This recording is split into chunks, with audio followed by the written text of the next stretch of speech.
All right. So let's get into it.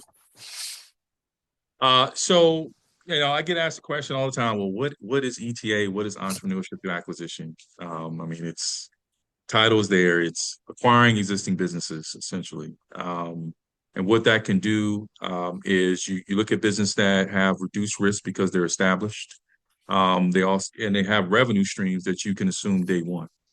And with that, when you talk about why not start my own company, you got to think about how capital intensive it is. You also have to think about what the market conditions are. When we look at businesses that have established revenue, they've been in business for a while. They're not perfect businesses, right? So they're not the Amazons of the world, and Amazon's not perfect, but I use that as a to put in context, but they have endured some level of market activity in growth and sustainability. And where there's opportunity is really around the focus of growth and innovation is where your skills match a particular business and can take it to the next level, whatever level that is. Some buy for lifestyle, right? We call it lifestyle business, replacing income and lifestyle. Some buy because I have a product or service that I would like to add to my or bolt on to my existing revenue model or business model. And some buy because it's a part of a portfolio. I'm looking to expand my portfolio and add a different level of ROI to my investment thesis. And so in this program, um, you know, it was created because of a number of things. Market trends, right? I talked about market trends. In Prince George's County, we have 22,000 registered businesses. We probably have about one-fourth of that are considered mid-size or major employers, which employ a good number of people. That also can include government and private entity. But our ecosystem, our workforce is led by small business. We have larger employers like the school system, like county government, like University of Maryland. But the nucleus of the residents here are employed. The residents, the small business owners are the major employer within the county. A good portion of our residents have commuted to DC in the past because they work for federal government. But when we talk about business ownership, that is led by our small business community. And so now we're in a crossroads because in American history we have five, now six generations. Traditionally, it's four. Now we have six. So all the new babies that are born, right, are that six. The oldest generation, which is the baby boomer, are living longer, and that is your greatest wealth generation in America, next to now the Gen Zers. And so there's about 75 million baby boomers in America. There's about 82, 83 million actually a little bit more than that, Gen Zers. And so this generation skip, I'm a Gen Xer, right? Then you got millennials, then you got the Gen Zers. So now what's happening is the baby boomers are now passing on the wealth. They want to, the last generation of baby boomers or the last segment of the generation is now entering retirement. And they're looking for opportunities to pass on the wealth, create the great exit or ride off in the sunset. And that's a tremendous opportunity. At the same time, you have generations like millennials who don't believe in work 30 years and retire and have more information access at their disposal to make quicker decisions and life choices than what we had as a Gen Xer, which I think is probably the best generation ever because we're in the middle of old school and new school, right? And we're also entering the age of what I call entrepreneurship because many of us, the late Gen Xers, are now approaching the age of 50, in which in America, a lot of your entrepreneurial millionaires start around 50. So these career and life decisions are starting to happen in America where there's going to be transition. And then when you add in Doge, when you add in a pullback in economy or restructure of corporate America around new business models, and it creates opportunities for shift, for realignment, and for access. And so now the question is, where does the capital and the opportunity meet the skill? And that's why ETA is born, particularly in Prince George's County. And so, again, increasing opportunities for ownership. No mistake about it. Business ownership is a wealth creation tool if it's done right. It's not guaranteed. It's either going to create a lot of wealth or a lot of stress or a lot of wealth and stress if it's done right. And Maria's laughing because wealth and stress. It's not easy. It is not easy. So this is not hey, I'm in the Ferrari riding, drinking, I don't know, whatever you drink every day, up by 10, work by 10:30, off by 11:30. The rest of the day, it doesn't work that way. Business ownership is a test. It is a test of will, strength, everything. But it will expose, but it also is very rewarding. And so with that, creating the wealth, it also gives you an opportunity to support community state sustainability. In Prince George's County and many of the regions, corporate investment or corporate tax dollars are what helps to sustain the local economy and the community. And so when you think about that, you have a tremendous opportunity to not just be a business owner, but to be an employer, which means you're responsible for ensuring that your employees take care of their families and their community as well. You will get asked to participate with elected officials, support programs and opportunities, create new innovation in the local community and in the state. There's a lot of things that our small business owners do that are not necessarily related to business, but it does impact business as a whole. So there's a tremendous opportunity behind business ownership. Now, inside the program, there are a lot of things I could say. This program is different this year, and it's different by design. Last year, we had 4 consecutive weeks. We were hosted at our partner, Junior Achievement Finance Park, which is right in Lanham, which is a beautiful, beautiful design that is focused on financial literacy for our young people. They've agreed to come back and partner with us this year, but we want to give a little bit more runway for success. In last year's program, it was information heavy. Come to a cohort, maybe do it online. Now it's interactive. And it's interactive because, one, you have a litany of experience on this call, number one, who will participate, but you also have partners like FSC First who have dollars ready for small businesses, for small business activity. And so we want to make sure that we create a pipeline of entrepreneurs who are engaged and actively ready to do deals. And we will help you do that. And so it is going to be a lot more interactive. It's going to be on a bi-weekly basis. It is in person. You do have to make a commitment.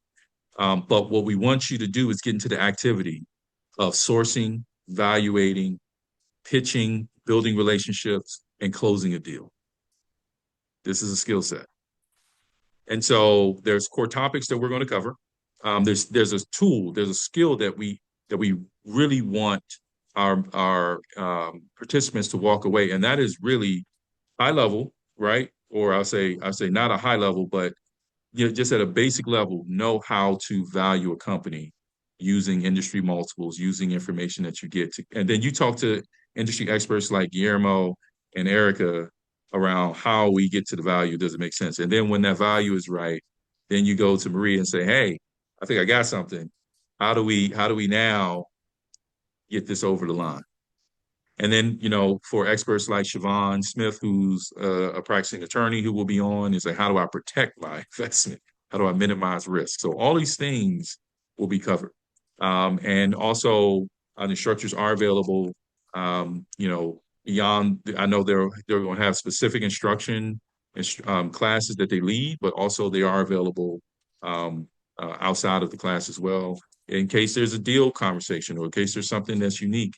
I would say you build your team and leverage this team because they are top of class and best in class in terms of what they provide to clients and to our community. So I do want to kind of share a little bit about where we're going to be, really focused. I think there's tremendous opportunity right now, and I'll say this, don't shoot the messenger. But I would say with the current administration, as things have shifted and changed, you want to think about those industries that, one, will be supported by federal legislation and state legislation. Where are we going? Lighthouse industries in the state of Maryland, right? What does that look like? A lot of it will be focused around healthcare, technology, if that aligns with your skill or expertise or interests. You want to think about transportation right now. Maybe not transportation per se of carrying, but logistics, I will say, definitely. And I'll say this, and I say this with empathy and compassion, that what's happening in the Middle East right now will have a tremendous impact on distribution in certain industries here, locally and nationally. One, you sit between two ports, Baltimore, actually three, Philly, Baltimore, Philadelphia, Baltimore, and Hampton Roads or Hampton.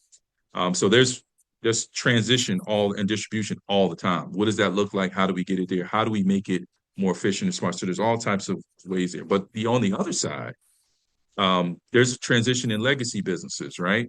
And legacy could be, the trades. It could be those things that are always kind of been in the ecosystem and aren't going anywhere, but need to find a new owner. And so I would encourage to, let's start to ideate where those opportunities are. And those are things we're going to talk about in the program.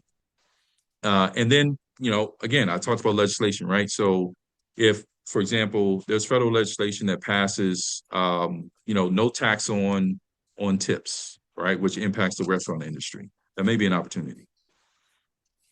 That may be opportunity. So it's looking at these data points to say, where can my skill set align versus where my interests, and where do I have the best opportunity to negotiate and make something happen.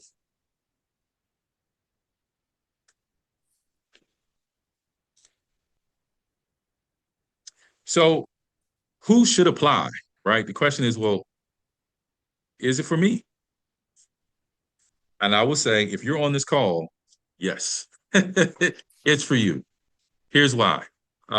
We talked about transition professionals. The last 2 years, we have seen transition.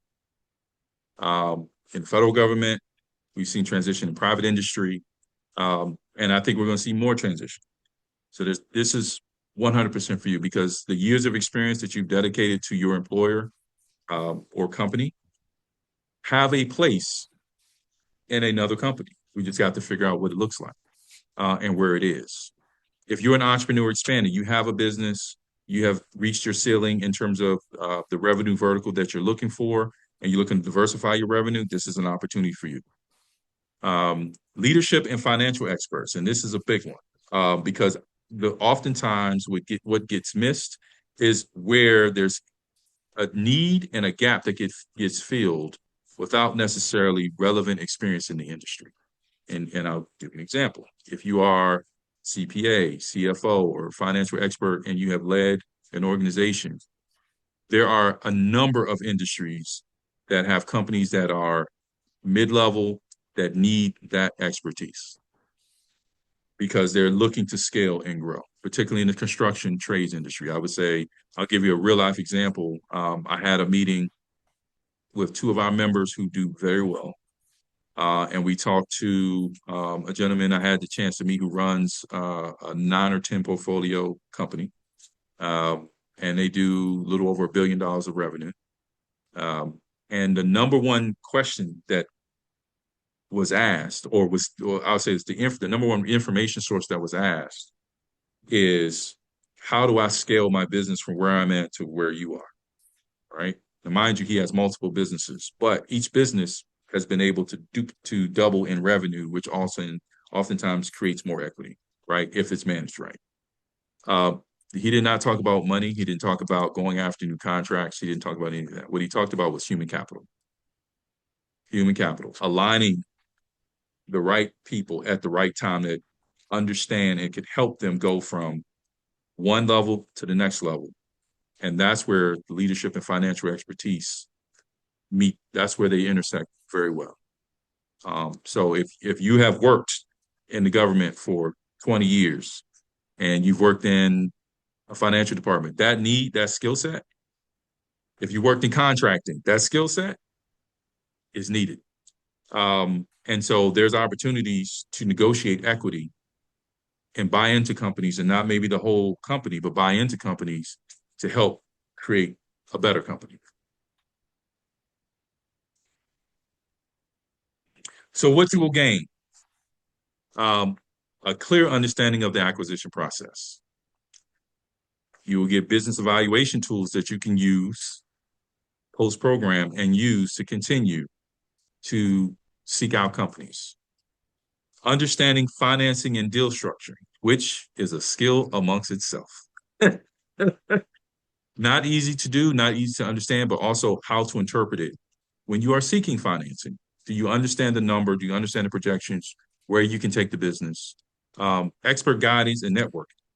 You have a handful of experts that are on this call and a part of this program that have done the deals. They have lived it and can help you. And that the path of least resistance is shorter because you have your team of experts ready to be available. But also peer-to-peer networking. You may be able to find your next partner, maybe a joint venture, might be an opportunity, or just deal flow opportunities through introduction. Many deals, what we call pocket deals, come because of people you may know in your network who have an opportunity, or hey, I have a client that's looking to sell, or I have a friend that's ready to transition out of their business for whatever the reason is. And it may be worth a conversation. And a lot of it is based on relationships. Everything that you do is in this business is building rapport and trust and building relationships. The rest, the technical side will come. And once you know that, and that's what we aim here, is to give you the tools so you learn how to fish and not just give you the fish. So the first cohort is going to launch on March 27th. And so we are asking for applications to be submitted. Give us enough time to vet. I do want to share that we are implementing a fee this year. That fee is $199 to join the cohort. It does not get applied until you get approved and you are ready to start the program.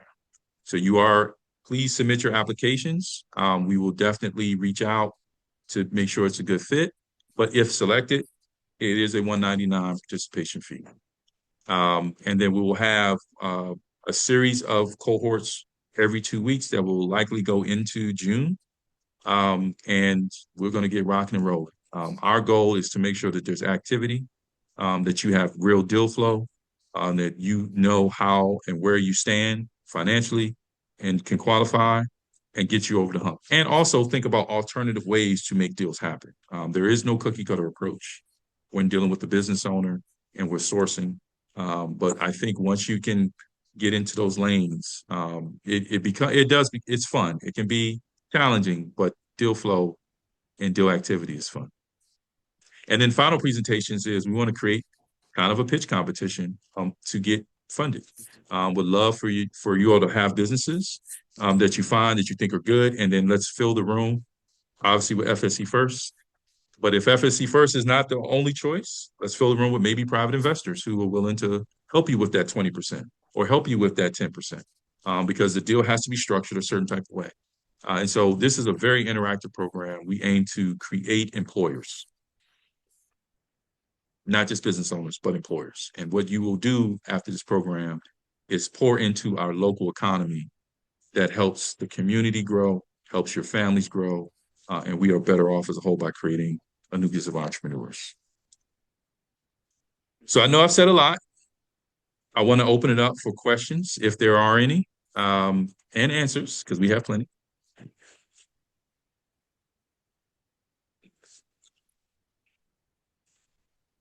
So Rose, I don't know if how we're.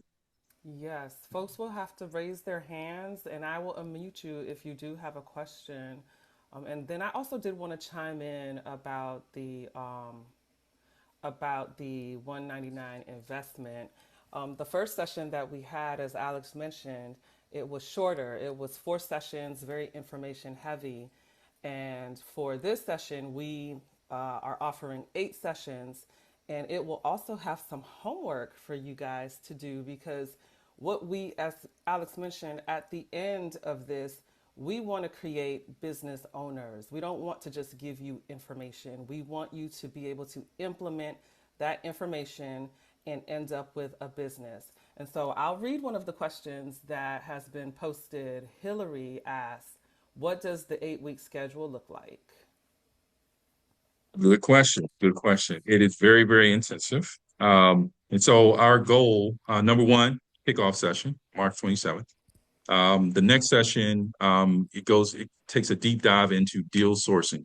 Where to find the information, and there's homework assignments. So, you know, I don't want to wait 2 weeks to say, okay, now let's talk about finding a deal. But you may be given an assignment to say, hey, here, let's identify industry. Let's identify some key sources, right? Here are some databases to take a look at. And when you come to the second session, you're coming with, hey, here's what I found, and then we fine tune it, right? So you're not spending your time during the session trying to figure it out. It's like, here's where I tried my hand, or I cast my reel. Now let's fine tune to make sure that one, the search is done right, right? Here's some additional things. If you've made contact with businesses, what do we need to do from there? We're going to also talk about in a session franchising as well, because that's another part of it. When we talk about businesses, there are 2 lanes. So you can think about wealth is created. The franchise model is very, very successful. But franchising is not just food. And I think that's an opportunity that we miss. It's not just food. Um, there's some very, very wealthy franchise owners. Shaquille O'Neal is one of them, who have made their money in processes and systems that create revenue. But also, they're franchises that provide goods and services to businesses, right? That are in the trades. And so we'll talk about that as another potential option to consider when we're talking about where do I want to land or plant my roots. And then it's okay, I found this deal, right? Or I found a few deals or opportunities. Now, what am I looking at? Right? I've got this summary, or what we call a SIM, right? Um, Confidential Information Memorandum. Got this thing. What do I do? And I see this number, and then there's this letter called, or this term called SDE or EBITDA. What does that mean? Right? And how did they get to this number?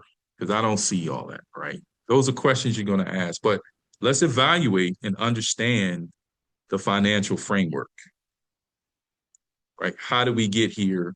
What is this equated to? What does this mean when we talk about top line revenue? And what do we mean by add backs and all those things, right? And can I quickly identify by looking at a spreadsheet, balance sheet for how, quick questions. Hey, I got a question about this. I noticed this. I noticed that, right? 1, 2, 3 steps. I should be able to look at a balance sheet and at least derive 3 to 4 questions immediately for the numbers. I saw a hand. So Erica, was it, that your hand? Oh, yeah, and Alex, this is great. It's a great breakdown. So I obviously I can't see everybody that's on the screen. I will say there's a lot of people out there, me included, that teach this program for a much higher price. So the fact that, you all have put this together with these group of people, let me tell you something. I worked with Guillermo almost for 5+ years. The brilliance in just the CPA background and understanding what the numbers are. You can't get Guillermo for 199 anywhere for 6 weeks. So I just, want to emphasize that. I know, Alex, you're doing the thing and saying it all nicely, guys, but like the info, you're sitting here with brokers, with people that have been deal makers. Alex has an investment banking background. A lot of people that take our programs are just like, hey, you took out the fluff, right? When you see something on Biz Buy Sell or some of these websites, we're going to show you like what's the truth, what's not the truth, how people are covering the truth, so you can really be a true deal maker out here. So it all sounds really, really great, but I just want to say that like 199 and with this like cast of people to be able to, have you go through this process and really become an employer is just truly amazing. Start to finish, really, what are the key terms? I tell people all the time, the best place to go find a deal, get out of your house, go walk into a door and ask somebody, what are you going to do with this place? Like, we're going to come to you with real information. So I just wanted to put that out there. You got the Colonel here, Holly's here. He's done so much in franchising, what works, what doesn't work. People are like, yeah, it's turnkey. Okay, what else is there, right? So I'm really excited to be part of this group, but just the knowledge in here is just gonna be incredible. So very well done. 100%. Yeah, Alex, Listen, I want to echo we're experts. Come on, that's what I'm no, no, talking no. about. I Lean want in, to lean in. echo what Erica is sharing. I mean, we're talking about real business. I mean, this first quarter alone in Prince George's County, we're bringing Venture X, who's a co-working space in College Park. You know what I mean? We're bringing Mr. Electric to Fort Washington. That's live. We got Comfort Care, a senior care business coming to the county. We got cruise planners to target the people because we noticing now is that people are choosing self-care, and so looking for places and things to do. So there are businesses that we're bringing to the county, so we need you guys to help us fill that gap, so we can minimize that noise when people say what we don't have here. There's opportunities here and businesses want to come. We just need entrepreneurs to raise their hand and say, hey, I'll bring those businesses to the county. And more Amen. importantly, Maryland is ranked 10th in the country in franchise growth. Let me repeat. Yeah. The state of Maryland is ranked in the top 10 in the country in franchise growth. And guess who's fueling that engine? Prince George's County with over 1 million residents. So let's continue to make that happen. Right. That's right. Yeah. No, I couldn't have said it better. And listen, can you feel the energy? And I'm not even halfway through the curriculum yet. Can you imagine with the rooms? 199 for this cash right here. I just had a consultation with somebody for $750 yesterday for an hour and 15, like 199 for this whole program is just beyond, literally. So just putting it out there. So let me give you another data point. My daughter went to high school with a young lady who has been working with Amazon for this past several years. And she's done very, very well. Well, she's gotten to the point now where she wants to do her own thing. And she contacted me. She wanted to work, with a broker. She didn't remember my name. And I looked her up and I saw that she went to the same high school as my daughter. And I asked my daughter, who is this person? And she said, oh, don't you remember? We were on the same field hockey team, blah, blah, blah, and this and that. So I went ahead and had a consultation with her. She had just graduated from an educational program, an Entrepreneurship Through Acquisition program, where she spent $10,000 to be a part of. Okay. And it was the same amount of time that this cohort is for. It's 8 weeks. She spent $10,000. So, so the people, like Erica said, like Alex said, like Hallie said, the people on here, I've been at another panel with Maria Randall as well. And I can tell you, she's very, very professional. She knows she's the money lady. Okay. She knows how to tell people whether their deal is going to work or not work. And if it doesn't work because of a minor thing or something, she's the one that's going to be able to help you to get over that hump. So the people that are included on this panel, I know there was 2 other people that I saw on the list. One of them is an attorney, a business attorney. And I've been on a panel with her as well. And she's very, very good and very, very adept at what she does and very, very bright. So 199 is really a steal for this thing. In fact, I'm going to say, Alex, you're underpricing yourself. So Look, you can go to etaedu.co right now and see I'm $897. That's without coaching, literally just for a download. Like, this is great. right. Listen, I really, again, the energy, right? Like these are the experts. And it's so critically important that we get entrepreneurs ready to enter the market. Because again, if we're not filling those gaps, if we're not creating opportunities in our local community for our business owners, you don't have an economy.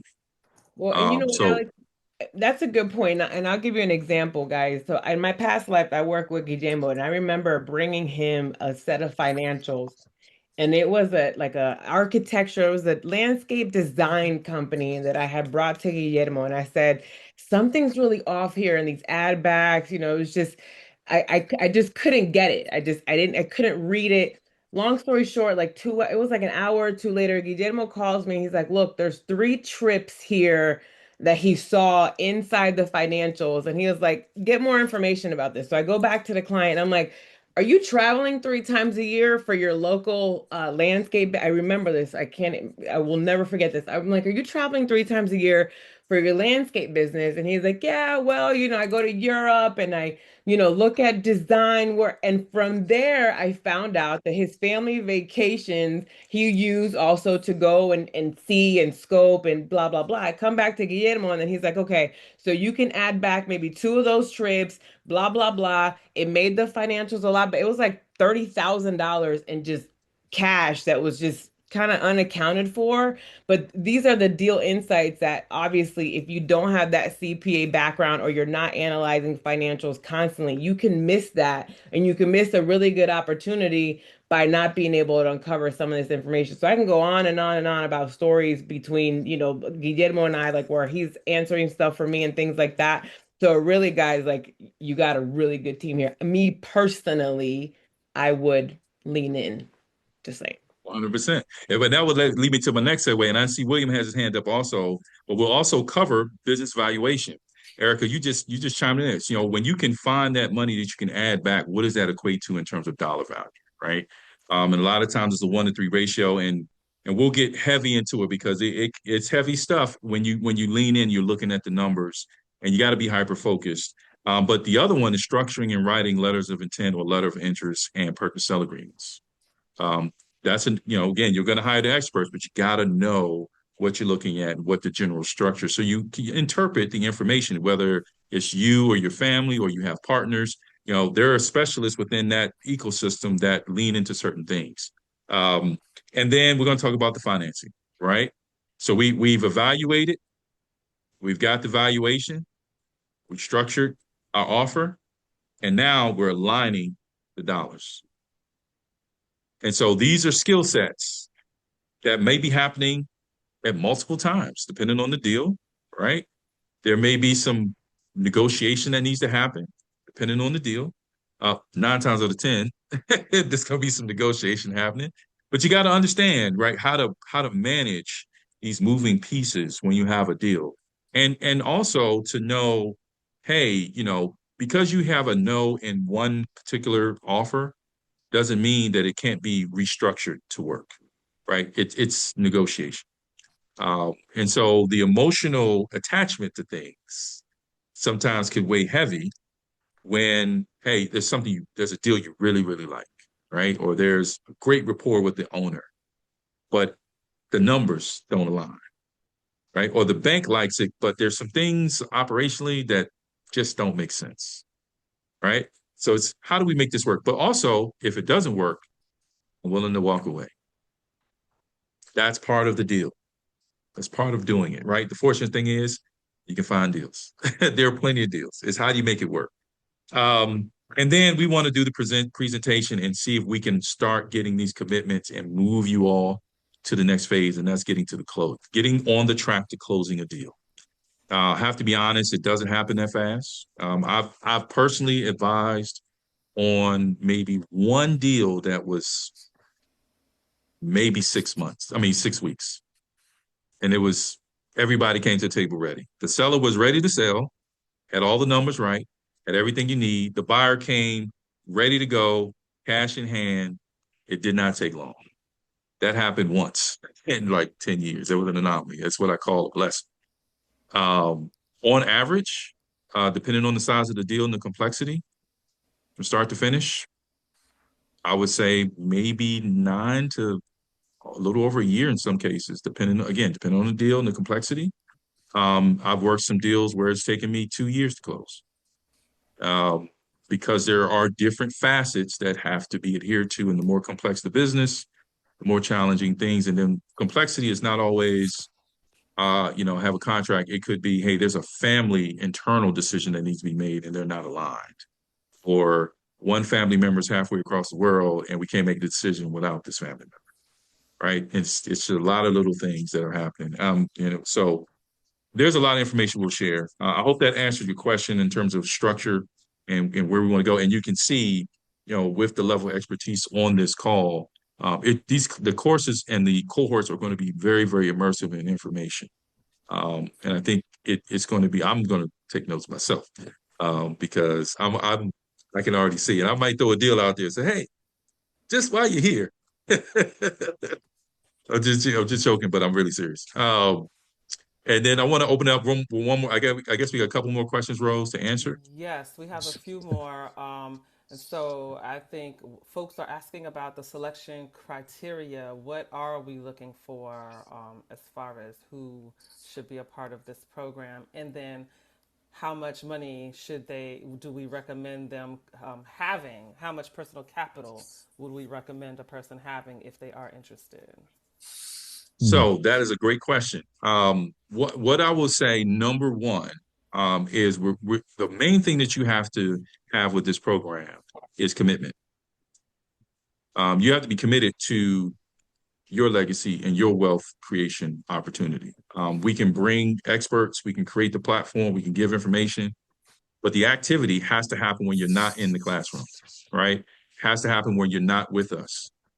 We're here to guide you, but that's something we cannot give you is your commitment to building wealth, right? I would say, expertise helps. Where there's alignment helps. I would say when you talk about investable capital, I will lean into give it to the experts. That goes to Maria. But it also is deal by deal. There is no cookie cutter approach. But what I would say is all those things can be assessed once you're in the cohort to see, okay, where's the opportunity? And let's be realistic, right? If there's $100 million company, I'm not going to buy it for $1. I just want to debunk that. Thank You you. mean I can't buy it with no money down? That's right. Well, yes, you can, but not in that way. I'm not going to not have money. So we'll break that down, right? Of no money down is literally saying my own personal capital. It's the concept of other people's money or other capital stacks that you use. But you need money to buy a You business. need money. Now, One more time. And that's You need money? you want to need money. Okay. and So that's what even we're if going to dig into, right? that's When we right. get into it, because as you said, it does depend on the deal as to how much you need to bring to it. So that was a great That's right. question because we'll get to it to answer it there. 100%. So, Alex, another question. Is it just limited to Prince George's County residents? Well, here's what I'll say. We do not want to turn away anyone who is looking to build wealth for their family. But we do want to make sure that Prince George's County businesses and residents and members of the chamber are a priority. I will not say no because we have had, and hopefully you will join the chamber and invest in the county. Because there's opportunity for regional collaboration, which is something I 100% believe in. But because we are a chamber, we're in Prince George's County. Prince George's County is our focus as a core. But I would say submit your application. Okay, and then this question is from, I'm sorry, it just went away. Well, folks were asking about how they'll be able to access the application. And so we will be emailing the application to all of you after the call, and then we will link it on the ETA page as well once it's available. And we're just really looking forward to getting this information out there and working with you all. And so, Alex, there's one gentleman, William Dean. He's had his hand up, so I'm going to unmute his mic so that he can ask his question. You talk about commitment. He's been waiting patiently. Okay, Mr. Dean, you are unmuted. Hello, can you hear me? Yes. Yes, I think I might have met Rose at the coffee social the other morning on Pastor Dean. It's a pleasure.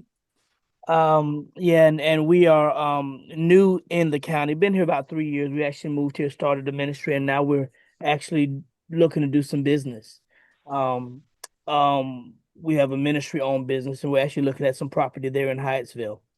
Um, but just on a me and my wife on a personal side, we have an instructional design business.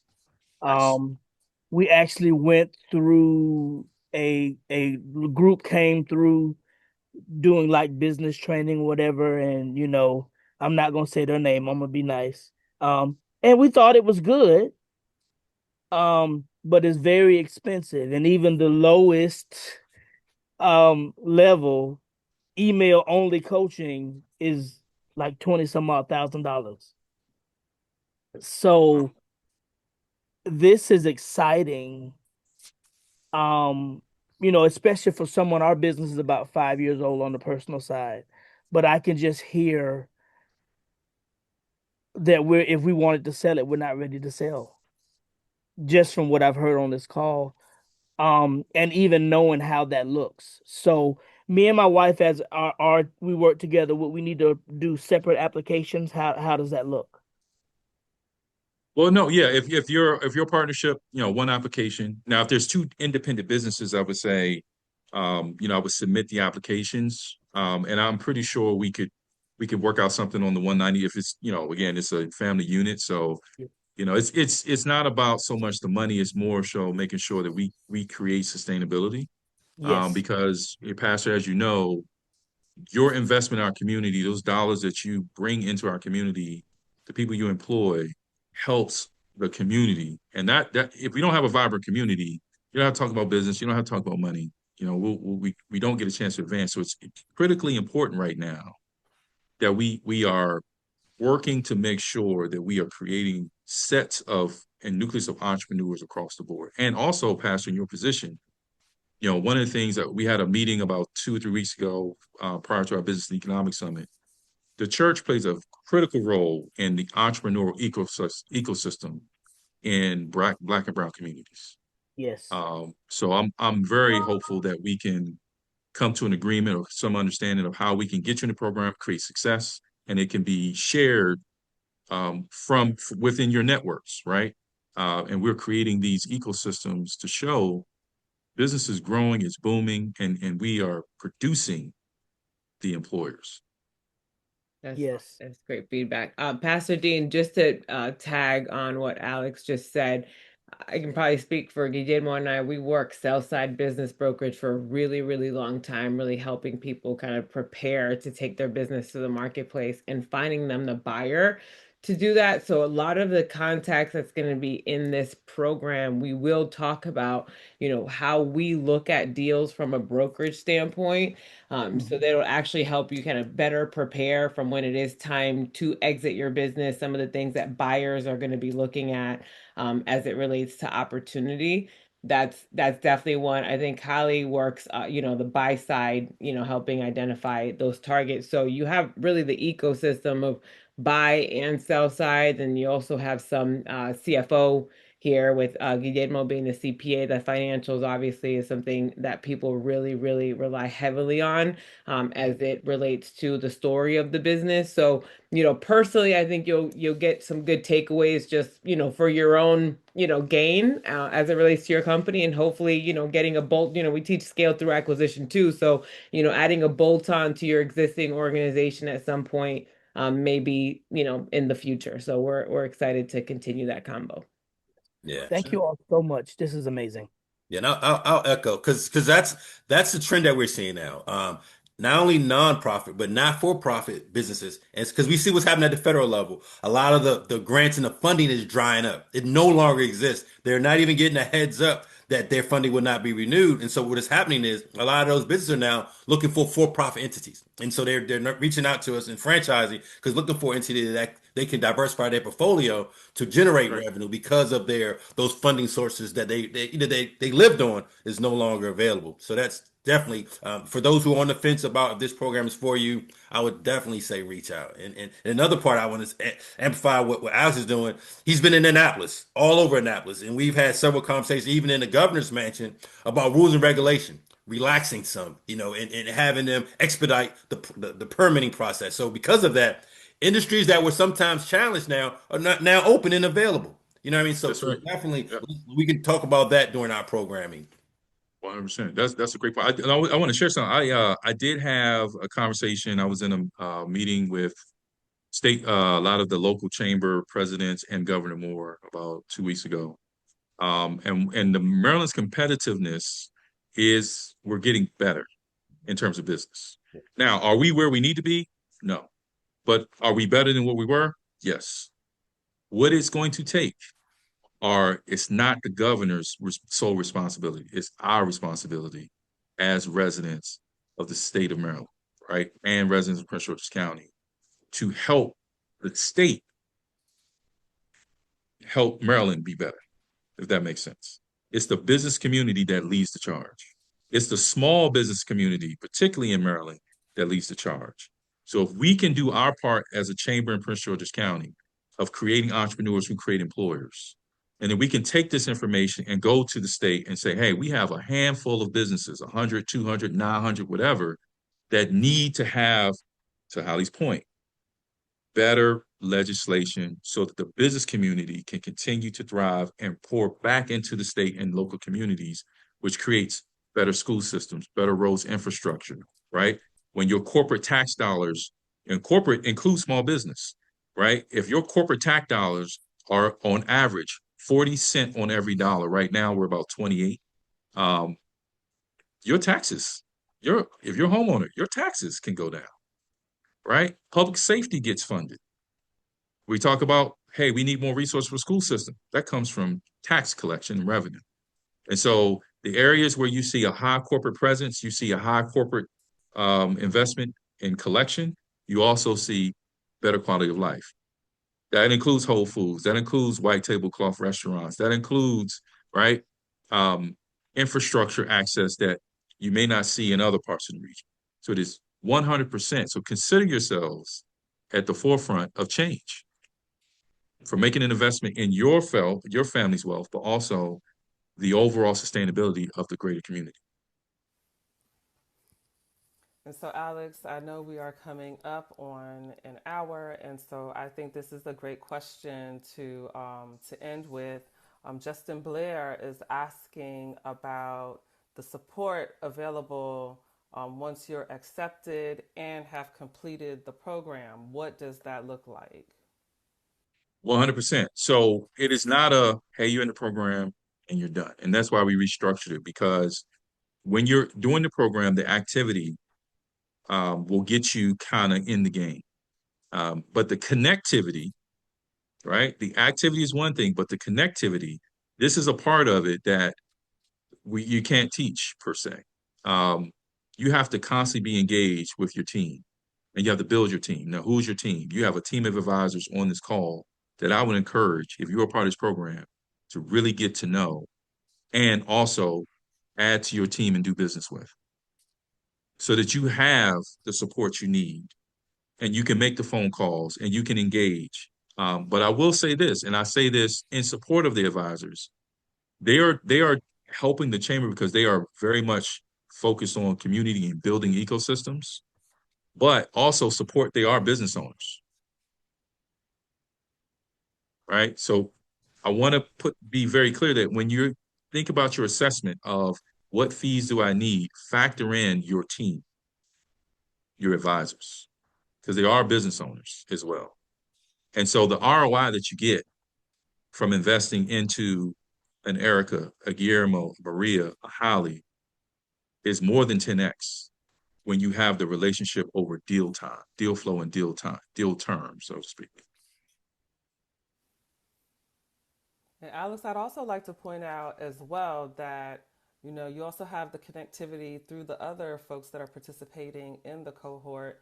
We have another program called Equity in Procurement, and they are in their second iteration, their second cohort, and that has been one of the biggest things that they talk about, being able to work with the other business owners, the other people that are participating, and sometimes even just getting together to go after those contracts.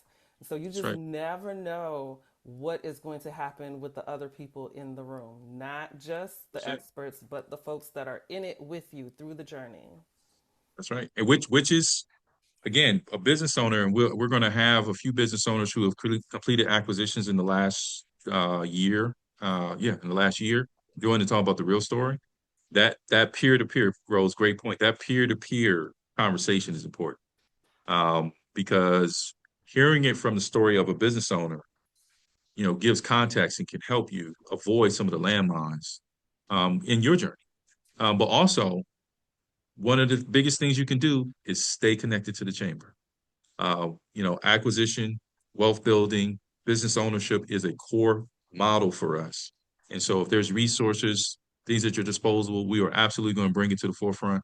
And if we can't be the sole source, we will connect you to the sole source so that you can continue to advance your mission and journey.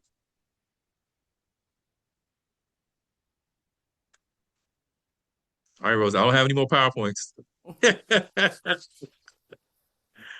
Yes. But no, this has been a great call. Please email us if you have additional questions. The application will be open, probably for another week or so, Rose, and then we'll vet, respond, send out letters, and then we're going to get going. Like we're going to be active. This is an activity driven cohort, and our goal number one is to create business owners, to expand revenue, and put you in a position to create wealth for your family and for your generations. I want to thank everyone, thank our panelists, thank the Millionaire Makers 2.0. We got to do like a poster, something like a cool poster. Like I'm telling you, it's cool. People, We'll they're earn not that doing when this in we the make region. the millionaire. So when we make the There millionaire, you go. this cohort, we're in the poster, but we want the millionaire to be in the poster with us. So Let's do it. the Let's do it. pressure's on. All right. Good deal. Good deal. Thank you, everyone. Thank you for joining us, and look forward to working with you. Have a good day, Take care, everyone. everybody. Yeah.